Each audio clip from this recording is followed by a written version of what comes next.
So, what is the difference between a Wetherspoons curry and a curry house curry? Well, today I'm going to find out because I'm going to be trying both to see who's best. So let's start off first with Wetherspoons. So the Wetherspoons I decided to go to is called the Golden Beam. It's pretty interesting how they all have different names. I'm guessing it's something to do with the history of the building. And what a building this one is located in. It's made of huge white bricks and it's a really grand looking place.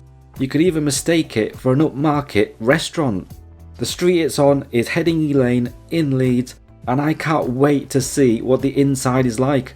Let's head in.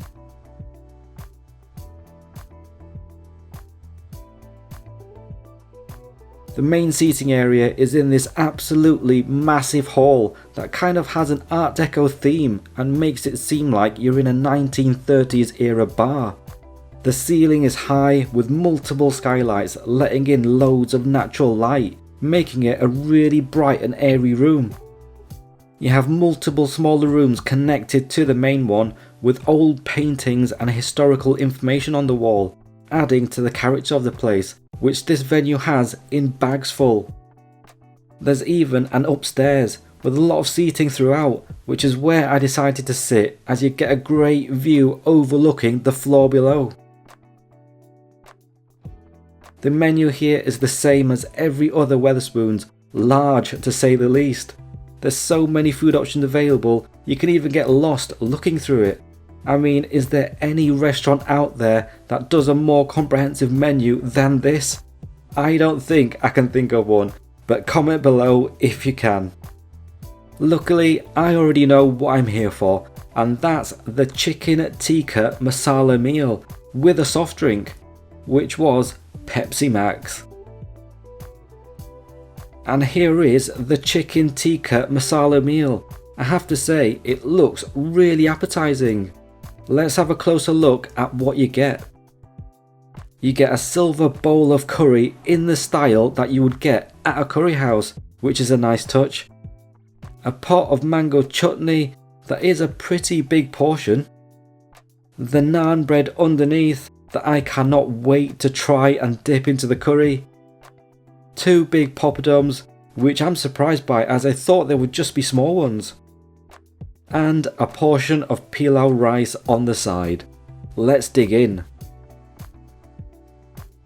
I'm going to start off with the poppadoms and break off a little piece. It feels crispy and crunchy. Let's try it out and see what it's like. Nice. It's salty and savoury. There's a bit of a floury taste and a nice crunch when you bite into it. But I think we need to dip it in the chutney to really enjoy it, as that's what it's meant for.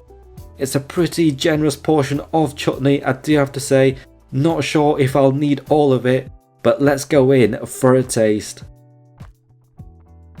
Pretty nice. The chutney is thick and almost jam-like in texture. There's even chunks of mango in there. It's got a really sweet taste. There's not so much of a mango flavour, but the slightly salty and savoury poppadom really goes well with it. Let's move on to the rice. It's pilau rice you get here, which means it's cooked with herbs and spices in it, and you can see them running through the rice. I like the yellow colour of it, which I assume is from turmeric. Let's try it out. Pretty good. The rice is soft and fragrant. You get the flavours of the herbs and spices. It's not the biggest portion, but then again, the whole meal is pretty cheap, so I shouldn't complain too much. I like it. Let's try out the naan bread next. This one is just a plain naan, but you can upgrade it and go for a garlic naan if you want, but it is 43p more. I'm sticking with the normal one. I've torn off a piece to try. I do like the colour on it too. Let's see how it tastes. A good naan. It's soft and bouncy when you bite into it. You get a milky, floury flavour and an oven baked flavour too. It's a big piece you get. It's not the thickest, but I like it. Let's move on to the curry. I'm going to try out the sauce first. It's nice and thick, so perfect for dipping things in or mixing with rice, both of which I'll definitely be doing. You can see the herbs running through it too, and it smells really good. Delicious. It's creamy with a slight heat to it. It's nice and fragrant from the spices and coriander. There's a bit of a tomatoey oniony flavour too, and the blend of spices in there really works well together. This is a good curry. I think it's time to dip in the naan bread. I have a little piece here. The sauce has coated it perfectly, which is exactly what you want. The more sauce, the better.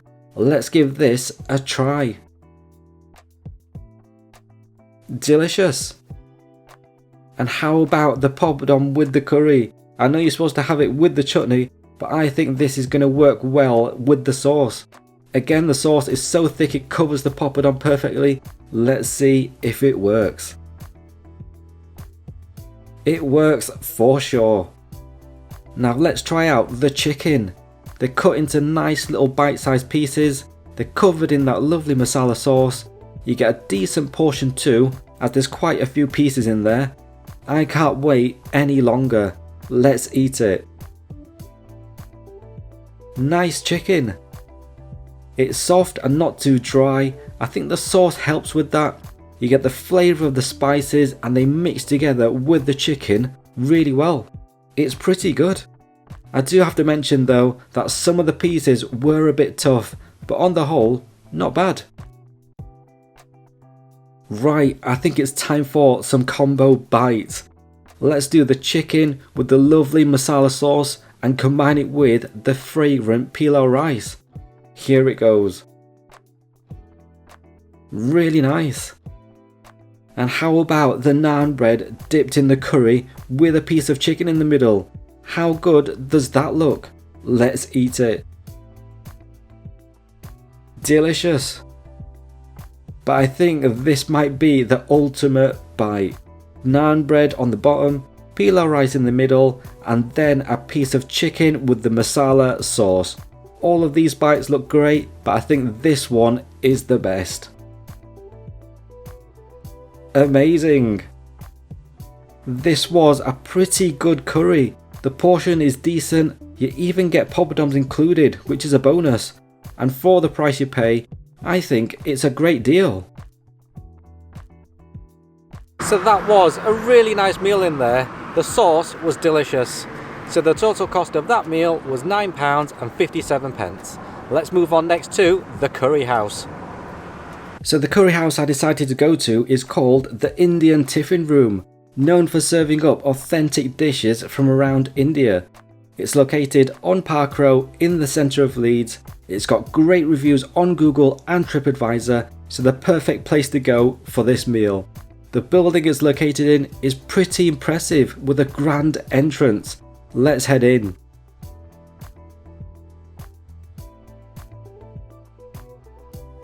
The decorations and colour scheme really make it seem like you could be in a restaurant in India, although I've never actually been, but I assume it would look and feel something like this. It's split into two levels, one higher than the other. I decided to sit in the booth on the upper level, which I think gives you an even better view of the place, as the decorations are even more extravagant with the red and gold colouring. They even have flowers hanging from the ceiling, which is a great feature and makes it a really nice place to be. The menu is a good size with a lot of food options available, although you may notice that it's not your usual curry house dishes. There's quite a few unfamiliar ones, which I assume are the more authentic dishes. Either way, I'm here for one thing only, the chicken tikka masala, which doesn't come as a meal. You have to order things separately, so I went with a rice and a naan bread as well. They didn't have poppadoms, which I wanted to get to make the meal the same, but I was recommended something similar, the sev puri, which I'm looking forward to trying. Plus I went with a glass of Pepsi Max, which came with a wedge of lemon, and it was nice and refreshing. So the first thing that came was the Sev puree, which are pretty interesting little items. So Sev puree are pastry rounds topped with chopped onions, garnished with tamarind chutney and pastry vermicelli. They're quite small and I would say golf ball sized. They feel like the same texture as a poppadom, but in this round shape with different toppings. I was told these are one biters, so you eat it all in one go. Let's give it a try.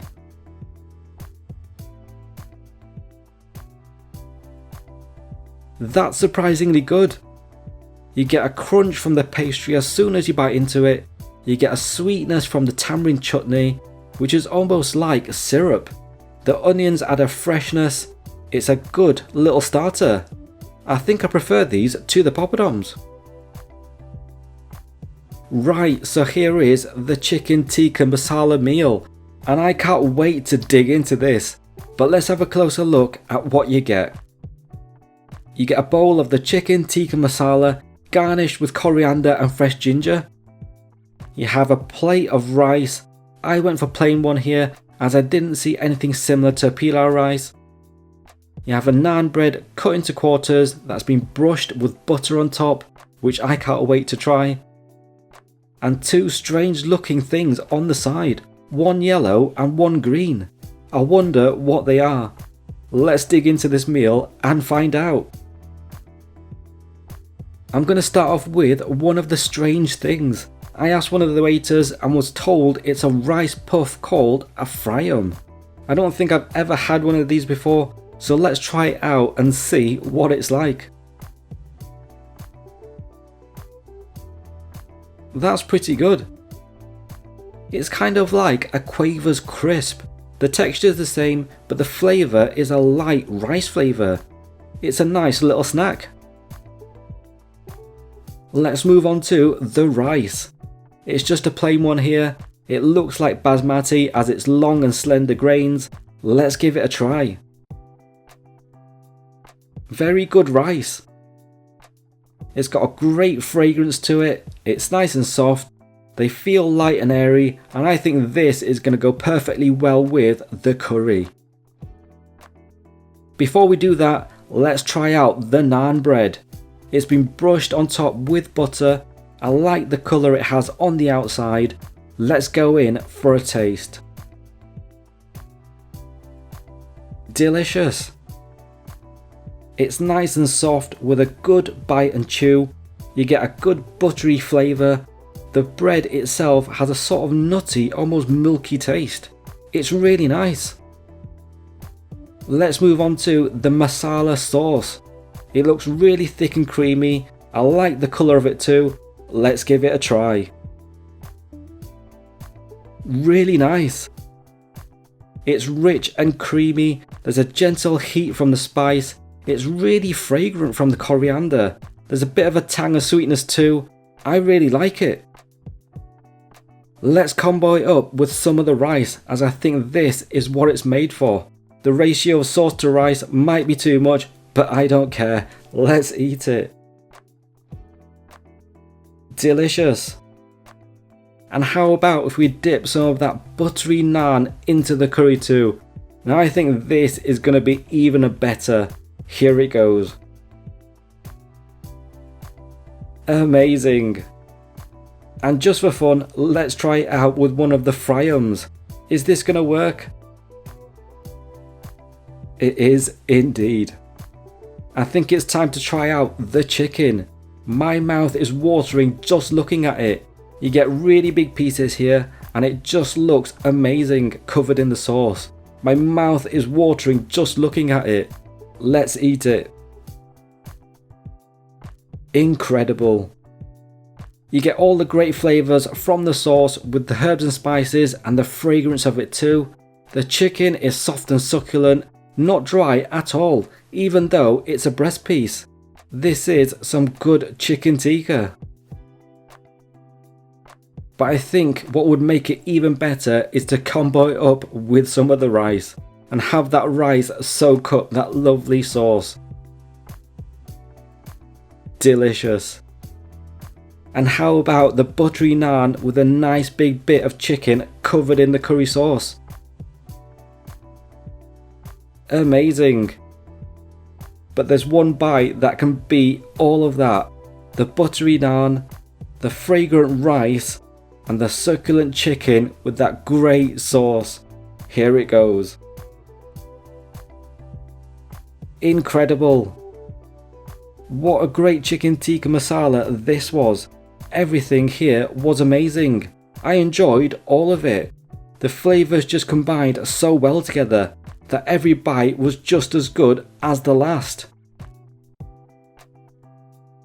What an amazing curry that was. The naan bread was delicious. So the total cost of that meal was £26.95. So which was the better curry? Comment down below which one you preferred. For me, the curry house takes it. The chicken was better and so was the naan bread. But it was a lot more expensive. Okay, if you like curry, click on the thumbs up icon below and click on subscribe to come along for the next food journey, and I'll see you in the next one.